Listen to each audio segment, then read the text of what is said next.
Buenos días, hoy estamos con Paco Barragán, teórico del mundo de las ferias, pero también comisario de exposiciones, incluso director artístico de algunas de las ferias como Foto Miami y Circa, ¿no?, a lo largo de los años. En 2008 ya publicaste un libro que era La era de las ferias y hoy, 12 años después, publicas otro también sobre el mismo tema, donde tratas el tema de ferias vinculado al mundo de las bienales. ¿Por qué? Bueno, en el 2008, como tú señalas, el libro La era de las ferias era el resultado de mi propia experiencia trabajando con ferias en Circa Puerto Rico y Foto Miami. Y también el libro reflejaba en ese momento un poco lo que era el ambiente del mercado, ¿no? Recuerdas que en el decenio de los 2000 se vendía prácticamente todo, ¿no? Ahora, 12 años después, lo que he querido hacer es dar una visión histórica de los orígenes de las ferias y sus diferentes manifestaciones a lo largo de la historia, como también de las bienales, porque considero que nos falta una visión histórica, ¿no? Y nunca me canso de señalar que para entender el presente necesitamos entender el pasado. Aparte de que, como tú bien sabes, existe algún tipo de fobia por parte de la academia, porque aún a día de hoy la información o la bibliografía sobre ferias de arte es bastante escasa, ¿no? Cada vez hay más información sobre el mercado del arte, pero una visión histórica de cómo las ferias eran primero religiosas, luego se convierten en artesanales, industriales y luego artísticas, no existe. Entonces eso es lo que quiero dar. Al mismo tiempo, también quiero dar una visión histórica de las bienales y también un poco desmitificar lo que son las bienales como Documenta, Venecia, las bienales de Occidente, que han sido muy eurocéntricas. Y por otro lado, quiero aportar también una visión a esas bienales alternativas o esas bienales hispanohablantes, sobre todo de España y Latinoamérica, que tenemos una rica historia. Pensemos en la Bienal Hispanoamericana, que fue muy importante, que influyó también, pero otras bienales como la Bienal de Cortejer, la Bienal de Córdoba, la Bienal Latinoamericana de Sao Paulo, o mismamente las bienales de Centroamérica, como la Bienal Páez o la Bienal Babbage, que ni siquiera nosotros los latinoamericanos las conocemos, ¿no? Entonces quiero aportar una visión crítica con la bienal en sí, pero también insertar dentro del discurso del mainstream toda esa parte de las bienales de España y Latinoamérica que han sido olvidadas o que no han sido incluidas. Precisamente en el libro hablas de esta bienalización de las ferias y de la ferialización de las bienales. ¿Exactamente en qué consiste esta diferencia? Bueno, si hablamos, los primeros capítulos, la historia de las ferias y las bienales, y después los siguientes capítulos es cómo las ferias actúan de facto como bienales y las bienales actúan como ferias, ¿no? Entonces, brevemente, la feria la feria que actúa como bienal es el modelo que inventó Rosina Gómez Baeza, lo que yo llamo que después se convierte en la Global Art Fair o la feria experiencial, ¿no? Es una feria, la que conocemos hoy en día, que es la feria con mesas redondas, con secciones curadas, los cutting edge, los project rooms, con los bienales, con los pabellones nacionales, como si fuera Venecia. Recordemos Jan Hut en el 94 con Arco Bélgica, con una fuerte presencia de curadores, etcétera, otras actividades. Todas estas actividades son más actividades propias de teóricas y curatoriales más propias de una bienal. En cuanto al aspecto de la bienal que actúa de facto como feria, pongo solo una paradigmática anécdota de Lorenzo A. Rudolph, que fue el anterior director, antes que Sam Keller, fue él el director de Art Basel. Y entonces él explica por qué lanzan el Art Unlimited en el año 2000. Y entonces él dice, nosotros habíamos superado a nuestros competidores, a las otras ferias, pero de repente teníamos un competidor nuevo, que era la Bienal. Y él dice literalmente, este fenómeno de bienal convertida en salón de ventas, y aunque no fuera de manera oficial, pues justo al lado de cada obra estaba el galerista vendiéndola. Y por eso, precisamente porque la Bienal se comportaba como una feria de arte, ellos lanzan Art Unlimited, que como bien sabes es espacio para instalaciones, proyectos grandes, y de esa manera poder atraer también a grandes museos, instituciones y demás. Por otro lado, como otro aspecto, hoy en día en las bienales, las grandes instalaciones, como bien sabes, muchas veces son fruto o el resultado de un mix a la hora de hablar de la financiación, un mix en el que participa la galería, un coleccionista privado, una fundación o incluso un museo, ¿no? Entonces, cuando hablo de la bienalización de las ferias y la ferialización de las bienales, me interesa porque el sistema neoliberal actual es mucho más complejo y ha invadido todos los aspectos de nuestras vidas, y eso también se nota en esa ferialización y en esa bienalización. Y entonces lo que necesitamos es una manera mucho más sofisticada de abordar este fenómeno. No podemos seguir hablando blanco y negro, no podemos seguir hablando con binomios como arte, mercado, desinterés, comodificación, etc. Necesitamos explorar todas esas zonas grises, ¿no?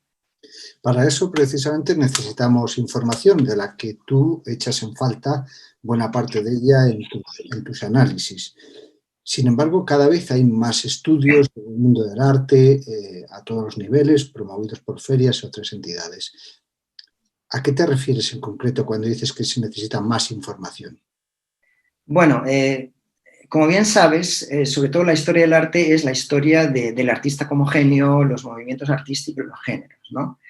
Pero la academia, es decir, todavía la academia no se ha dedicado a investigar, por ejemplo, a los diferentes agentes que han conformado esa historia del arte, a las plataformas que han conformado esa historia del arte. Por ejemplo, pensemos en el galerista, o en el artista y la función social y económica del artista, o en el curador, el subastador, el coleccionista.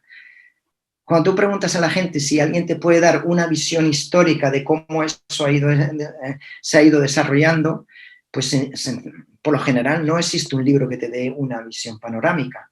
Pensemos, por ejemplo, hay un libro fantástico que se llama Making Modernism, de Fitzgerald, donde él te explica cómo a finales del siglo XIX, principios del siglo XX, Picasso, en colaboración con Vollard y Rosenberg, crearon el mercado para el siglo XX. Pero si tú quieres una visión panorámica, es decir, en Grecia existía un mercado del arte y en tal caso, ¿quién eran los agentes? En Roma, en Venecia, en Flandes, etc. Entonces, ese tipo de visiones panorámicas no las tenemos apenas. Son simplemente fragmentos que uno encuentra en un libro, en otro, pero no existe esa visión panorámica. Entonces, eso es lo que digo yo. Y lo mismo podemos hablar de la casa de subastas, la galería, la feria, la bienal, etc. Y entonces ese es el tipo de propuesta, de investigación que yo he aportado en este libro, donde intento dar esa visión histórica de las ferias y las bienales desde Grecia y Roma hasta la actualidad, a través de toda una serie de tipologías y cómo han ido evolucionando a lo largo del tiempo. Y este es el tipo de investigación que necesitamos más. Por eso digo que no hay suficiente visión histórica. Sí. Precisamente en el libro que acabas de publicar y del que presento aquí la primera portada, que ya se puede adquirir el libro en algunas referencias, tú también lo presentas ahí ya en formato libro, yo solamente tenía la portada, la imagen de la portada. Recuperas un poco la imagen nuestra, la imagen española y concretamente de Rosina Gómez Baeza como inventora del modelo que se convertiría en esa feria de arte global, como tú la llamas, ¿no? Que luego fue modelo de otras ferias, podría pensar que también de Art Basel, y sin embargo no todo el mundo coincide en esta percepción. ¿Por qué? Bueno, yo creo que con Arco existe una enorme injusticia a nivel internacional, sobre todo en el mundo anglosajón, en el mundo académico, ¿no? Es decir, existe una falta de bibliografía en general, no solo sobre Arco, pero incluso sobre Art Basel, sobre las ferias en general, ¿no? Y sobre Arco en particular. Muchos teóricos conocidos que desde hace algunos años se han interesado por el mundo del mercado del arte y sobre todo por las ferias, sobre todo desde el campo de la sociología, no han vivido esa época de los 90, los 2000, cómo surge el modelo, cómo las ferias empiezan a aplicar determinadas estrategias y lo que ocurre es que entonces, como Art Basel es número uno, piensan que Art Basel fue la feria que inventó el modelo. Pero no es así. El modelo de lo que es hoy, lo que yo llamo la Feria de Arte Global, ya en el 87 Rosina lo puso en práctica. Pensemos solamente que ya Rosina lanzó en el 87 los famosos encuentros de arte contemporáneo y también la sección con actividades culturales que se llamaba Madrid a la vanguardia. Aquello era impresionante, pero solamente te voy a dar algunos nombres de los ponentes: Alfred Paquemont, Jean-Hubert Martin, Nicolas Rota, Jan Hut, Giuseppe Pansa di Viumo. Simplemente aquello era... Entonces, en el 87 ya, digamos que Rosina lanza esa parte ya más teórica, y en el 94, yo digo, es la segunda fase de Arco, que sería la fase curatorial, ¿no? Entonces ya empieza Rosina con Arco Bélgica, que invita a Jan Hut, el director de la Documenta, pero después ya rápidamente vienen en el 96 el Cutting Edge, los Project Rooms en el 98, etcétera, etcétera, ¿no? Entonces la presencia y las mesas redondas, recordemos las magníficas mesas redondas que organizaba Octavio Zaya a finales de los 90, el 97, 98, donde, o sea, el who is who del arte contemporáneo pasaba por Madrid. O Quyen Wesser, Juhan Ru, Gerardo Mosquera, Alana Hayes, Glenn Laurie, aquello era impresionante. Y en 5 días, esas mesas redondas no existían ni siquiera ni en Documenta. Y jamás Art Basel fue capaz de generar esas mesas redondas con tantos ponentes y tan importantes, ¿no? Aparte que si Sam Keller dijo que ellos habían inventado este modelo nuevo, ¿no?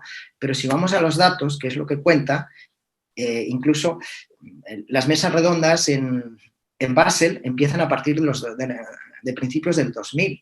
Arco ya lo había hecho en el 87. Incluso Arco en el 87 ya había lanzado un premio de videoarte que se llamaba Arco Videoarte.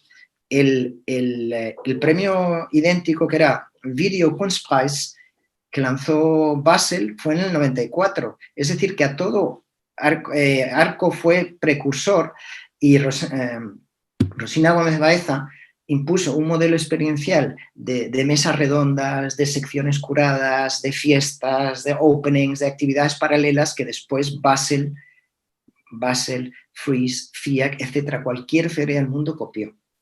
Y en ese aspecto, la bibliografía anglosajona no reconoce eso, pero los datos están ahí, es decir, los datos, las fechas, etc. Y ese es el modelo que Rosina inventó. Entonces, eso también es lo que quiero rectificar, porque también, como no existe mucha información, si tú no has vivido los años 90 como he vivido yo y has ido a las ferias, no solo a Arco, pero a todas las Art Chicago, a todas las ferias internacionales, como teórico, eso no está ahí reflejado. Entonces no sabes cómo verdaderamente surgieron las cosas. Pero aparte que ahí además Mark Spiegler, en un artículo en Artforum en 2005, lo dice. Dice, las ferias, decía que hablaba de que la crítica de arte no era importante, pero que las ferias no era importante porque las mesas redondas dedicadas a la crítica en Arco nada más había una mesa redonda. Sin embargo, decía, había 5 dedicadas a curaduría y otras 5 a coleccionismo. Y decía que era impresionante y que ninguna feria podía competir con eso. Entonces, yo creo que ese es el discurso de lo que pasó, la historia. Debemos honrar la historia, y por esa razón también escribo en inglés, porque quiero rectificar ese tipo de discursos que no son correctos.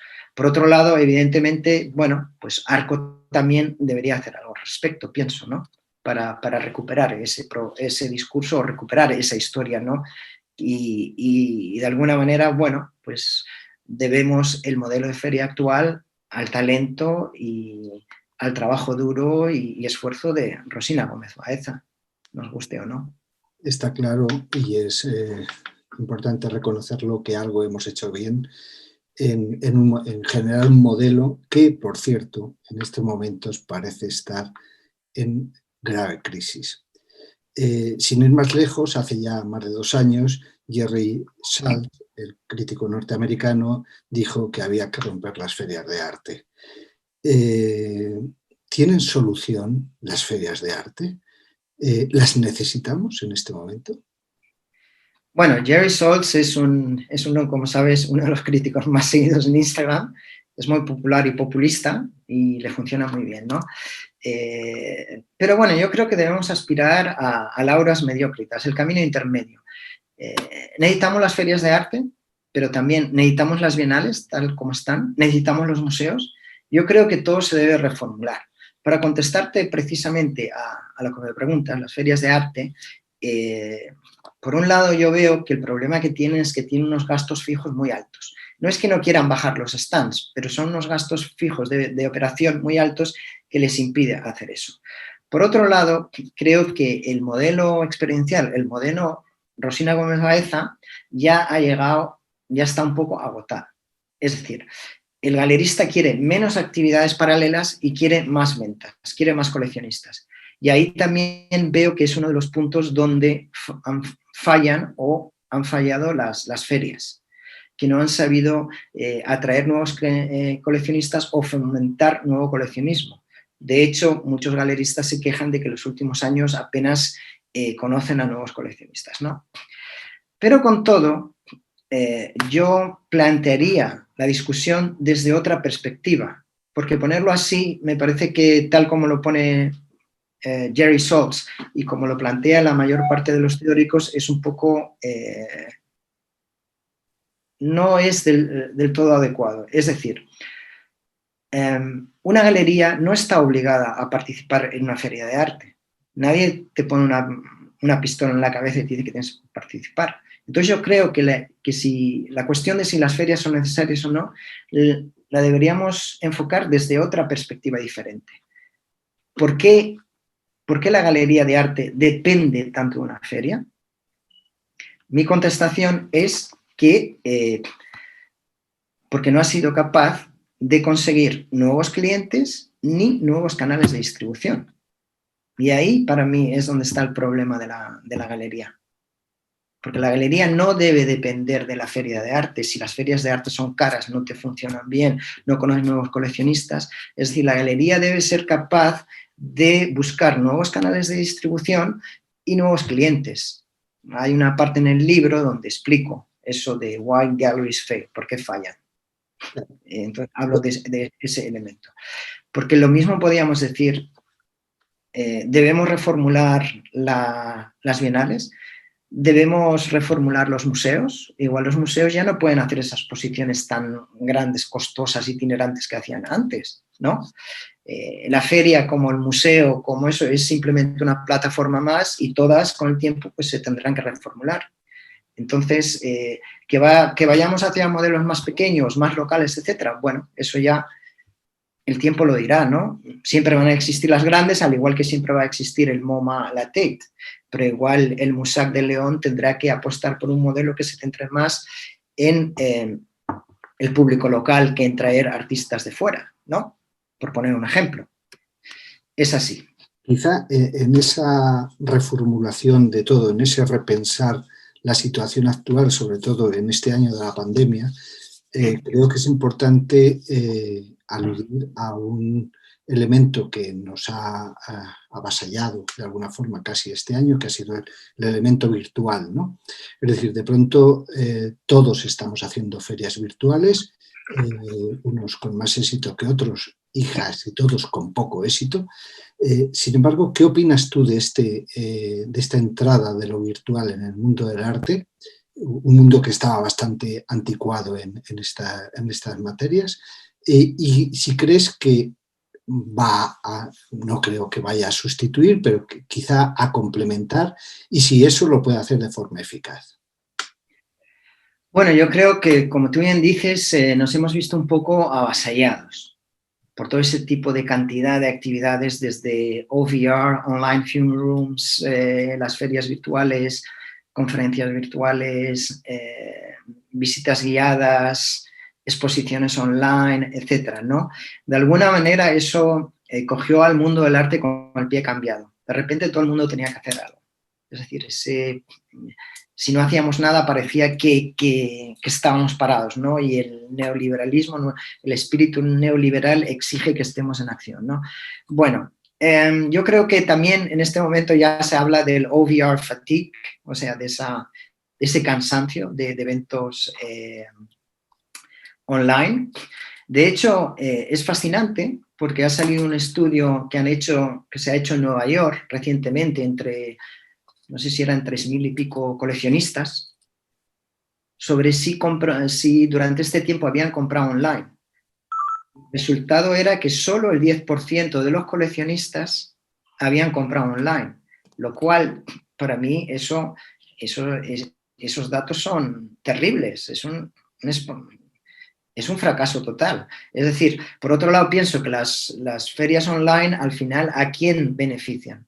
A esas galerías grandes que tienen artistas muy reconocidos, ¿no?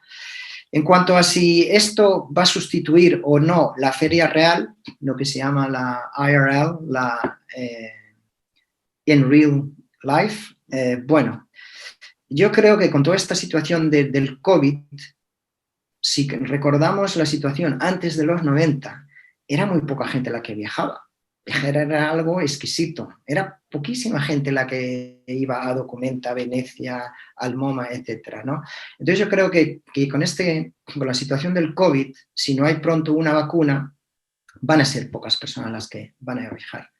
Y eso lo que significa básicamente es que el evento presencial real va a tener todavía más aura que el virtual.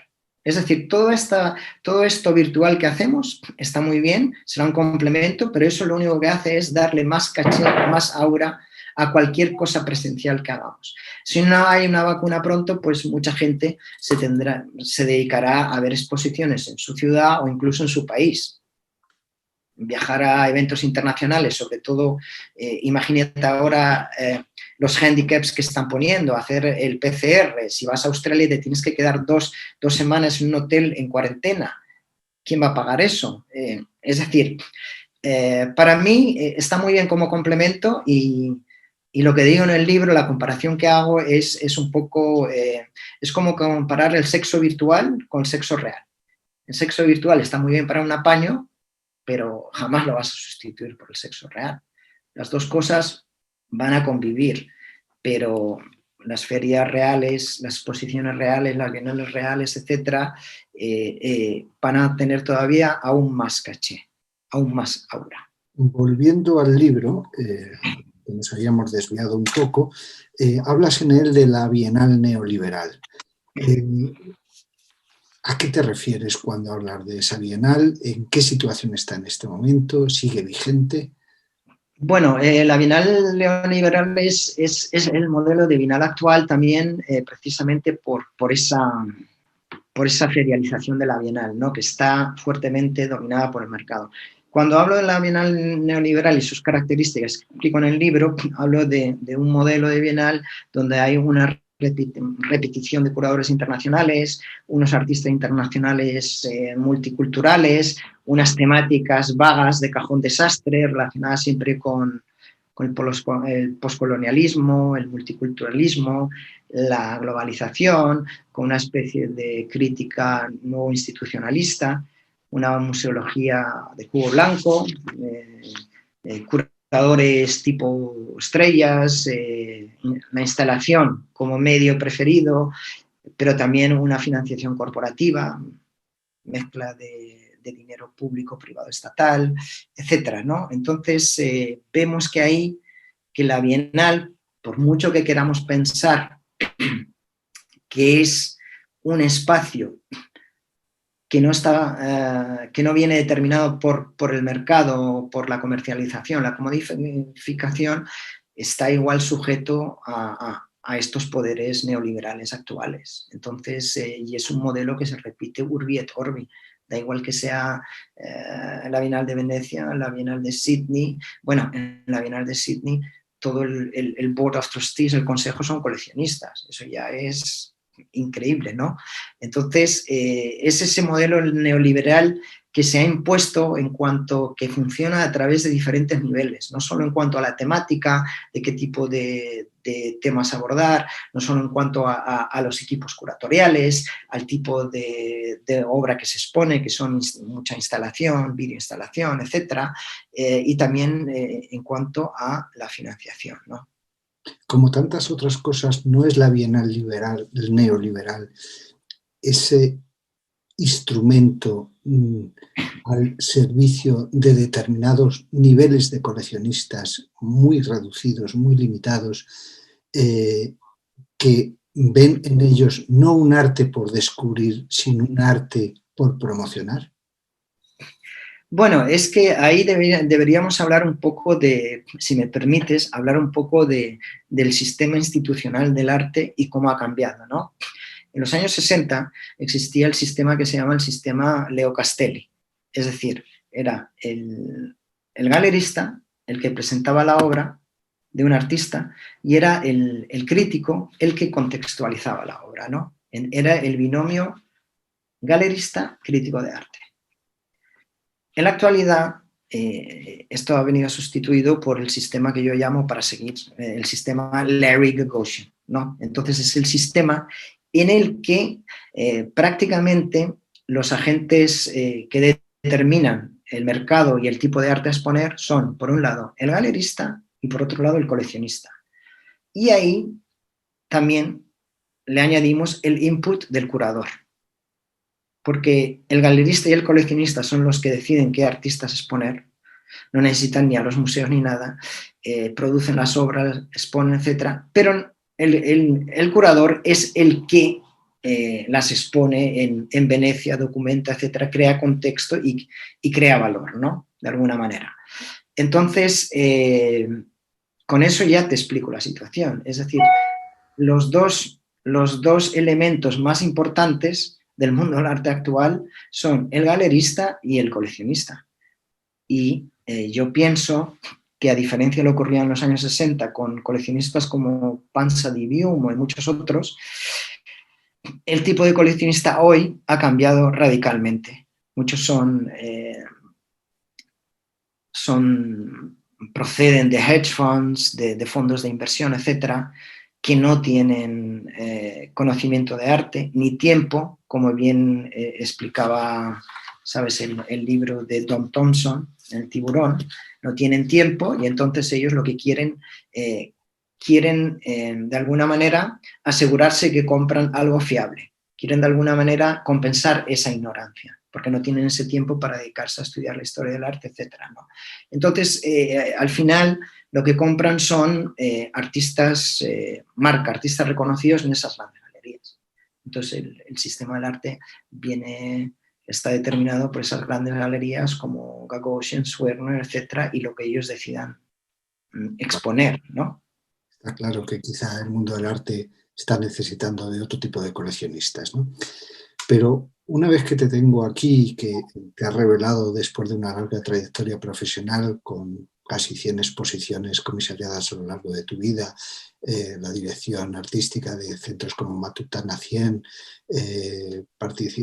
presencia en ferias importantes y tal, me gustaría, no me resisto a preguntarte en qué otro análisis estás trabajando en estos momentos, porque seguro que en el que puedes plasmar no solo tu experiencia, sino también los muchos conocimientos que has ido acumulando a lo largo de todos estos años.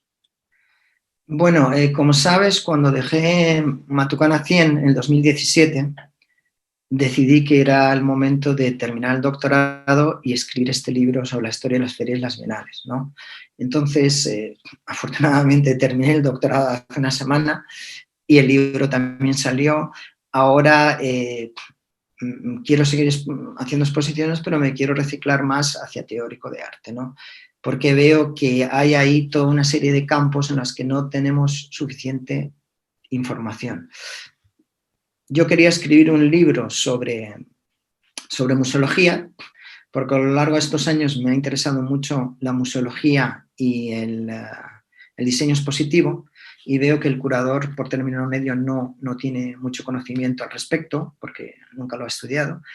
Pero cuando me puse a investigar sobre ese libro sobre museología, me di cuenta que prácticamente todos los museos que pensamos que son públicos son el resultado de todo tipo de coleccionismo, sea estatal, monárquico, aristocrático, burgués, papal, curial, etcétera, ¿no? Entonces pensé que debía indagar un poco más en la historia del coleccionismo, ¿no? Porque tampoco existen muchos libros, pero no existen, yo me he leído montones de libros, pero no existe, te da muchos datos, muchos nombres, pero no existe una visión histórica a través de una serie de taxonomías o tipologías que te explique de una manera sencilla cuáles han sido los diferentes tipos de coleccionistas que han existido en cada momento, cuál es la ideología reinante en cada momento, cuáles son los espacios donde se llevó a cabo ese tipo de coleccionismo, qué era lo que se coleccionaba, etc. Bueno, y de hecho el libro se llama, que casi ya tengo terminado, se llama The Outrageous History of the Past 2,687 Years of Collecting, más o menos así como la disparatada historia del coleccionismo de los últimos 2.687 años. En 100 páginas compactas repaso un poco toda la historia del coleccionismo a partir de 6 tipologías de coleccionistas con 6 ejemplos concretos.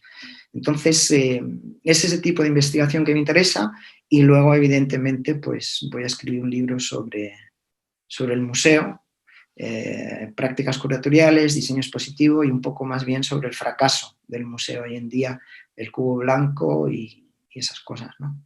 ¿Y has llegado a imaginar cómo será el coleccionista de los próximos 25 años? Pues no, ahí me pillas, porque no estoy muy contento con el coleccionista en general. De hecho, el coleccionista, cuando uno analiza, que es lo que hago en mi libro, analiza lo que se ha escrito sobre el coleccionismo a lo largo de estos 2.687 años, uno se da cuenta que la reputación es absolutamente negativa. Pero desde todos los ámbitos, ¿no? No solo de la historia del arte, pero desde la filosofía, la economía, desde la psicología, la antropología, casi todos los ámbitos escriben rematadamente o escriben de manera negativa sobre el coleccionismo. Entonces eso hay que investigar por qué. Pienso que en estos momentos el coleccionista ha adquirido demasiado poder y sin embargo tiene poco conocimiento. Entonces, a mí eso me parece extraño. Es como si yo le voy a mi asesor en bolsa, le voy a decir lo que tiene que invertir cuando yo no sé. Sin embargo, entonces pienso que, como dice Mera Rubel, dice, el coleccionista es la única profesión para la que no necesitas conocimiento, solo tienes que firmar un cheque. Y eso no debe ser así. Todo el mundo se llama coleccionista, pero el coleccionista, al igual que todo el mundo se llama corredor, pero el coleccionista es un largo proceso y es un título que te conceden otros coleccionistas o gente de la profesión, porque reconocen esa labor a lo largo de los años, ¿no? Entonces, y yo veo que el coleccionista puede comprar lo que quiera y es su dinero y lo puede invertir, pero en estos momentos veo que hay una posición excesiva de dominio por parte del coleccionista. Y entonces eso está generando toda una serie de arte, de artistas y que no son muy interesantes y que dentro de 50 años no van a estar en la historia del arte, van a estar solo al margen. ¿Me explico? Los coleccionistas, los artistas importantes en la época de Rembrandt no era tan importante, eran otros y esos han desaparecido. Y así ocurre. Los Damien Hirst, Jeff Koons y demás, tampoco les auguro mucho futuro, por mucho que los grandes galeristas y los grandes coleccionistas les estén apoyando. Sin duda, como siempre, en el mundo del arte hay que esperar 50 años para ver qué es lo que quedó. Pero no siempre han sido los coleccionistas los que se han equivocado, también los críticos y la academia. Claro, claro. En cualquier caso, te quiero dar las gracias por esta conversación que hemos tenido, que espero sea de máximo interés de nuestros lectores. Y de nuevo, ahí tienen el libro que acaba de poner a la venta Paco Barragán. Yo animaría a la gente a comprar el libro porque tiene montones de citas, montones de datos, montones de nombres, y entonces son cosas concretas. No es mi opinión, sino son cosas muy argumentadas y personas, fechas, datos que explican por qué las cosas ocurrieron en determinado. Es lo mismo que expliqué ahí de Basel y Arco. Ahí los datos están para hablar a Arco. Y los datos siempre hablan. Gracias, Paco. Venga, muchas gracias a ti.